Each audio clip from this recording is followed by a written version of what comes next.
All right, number 5, we want to find out if the function is even, odd, or neither.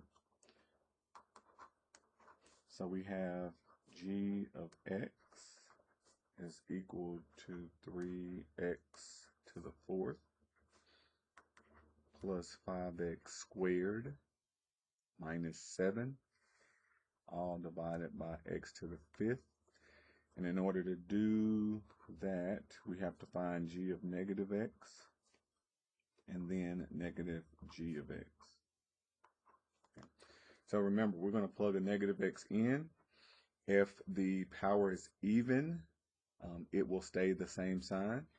If the power is odd, the sign will change. Okay, so this is even power, so this 3x to the 4th will remain the same, even. So the positive 5x squared will remain the same. The minus 7 is not affected, does not have an x.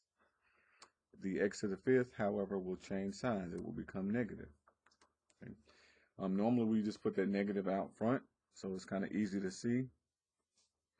Or you can see like 3 different versions. The negative can be change all the signs on the top, change all the signs on the bottom, what you did, or just put it out front. And most of the time we'll just put it out front.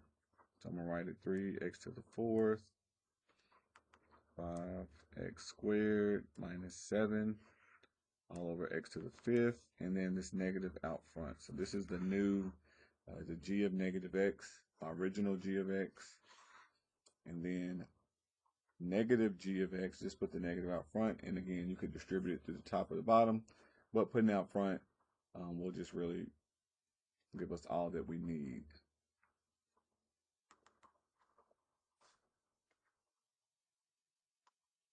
Okay, so then we'll compare these different versions. Okay, so these two are the same, we get even.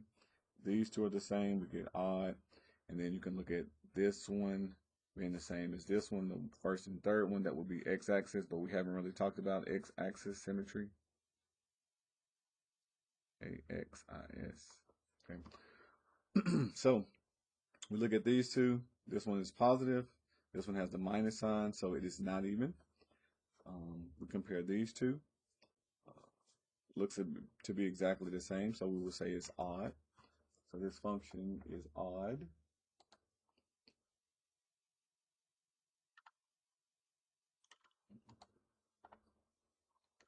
All right, and then we're going to state whether the function is symmetric with respect to the y, origin, or neither. So odd means origin, so the function has symmetry with respect to the origin.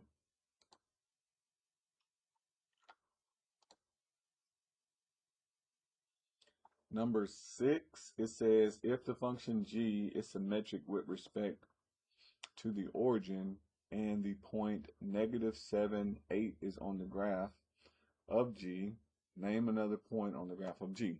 Okay, so one thing that you'll notice is when we do this notation, this is also a way to express another notation. So if we have some ordered pair, let's just say 1, 2. Have the ordered pair of 1, positive 1, positive 2. This negative x means if you change the sign on the x only and it stays the same, -1, and the y value is still the same. Okay. That means that those two graphs are even. It's kind of like moving a point from the positive x to the negative x side if you had an x and y axis. So something like this, you had a positive 1, 2. You move it over to a -1 and 2.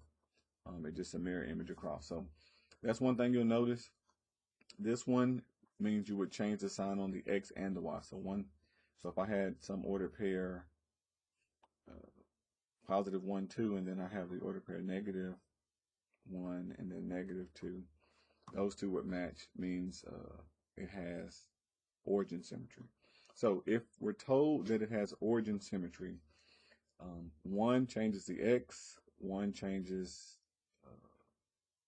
should just say change the y, and 1 does both. 1 kind of looks at both. But this outside is changing the y value. I'm sorry, let me look at this. I'm trying to put them both together.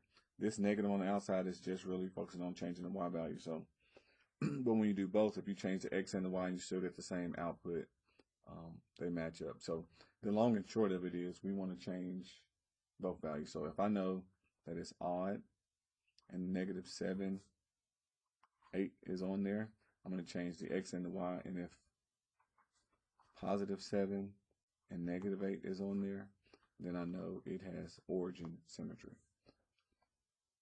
So that tells me that the ordered pair positive 7 and negative 8 should be on the graph.